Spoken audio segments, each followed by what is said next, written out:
Now,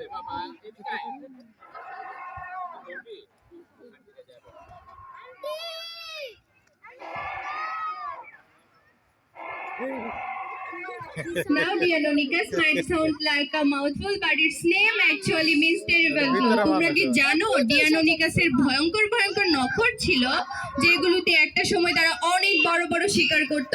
আমাদের dino কিন্তু খুব ভালো শিকার করতে পারে, একটু দেখিয়ে দাও তো। And আমাদের র্যাপটর কিন্তু খুব ভালো দৌড়াতে পারে, একটু দৌড়িয়ে দেখিয়ে দাও তো। আজকে আমাদের ডায়না এবং র্যাপটর দুজনের মুড খুবই ভালো, তো ওরা চাচ্ছে ওদের কিছু সাহসী ফ্রেন্ডদের সাথে একটা দৌড় প্রতিযোগিতায় অংশগ্রহণ করতে। তোমাদের মধ্যে এমন কোনো সাহসী বাচ্চা আছো যারা আমাদের ডায়না এবং র্যাপটরের সাথে দৌড় প্রতিযোগিতায় অংশগ্রহণ করতে চাচ্ছ? তোমরা তোমাদের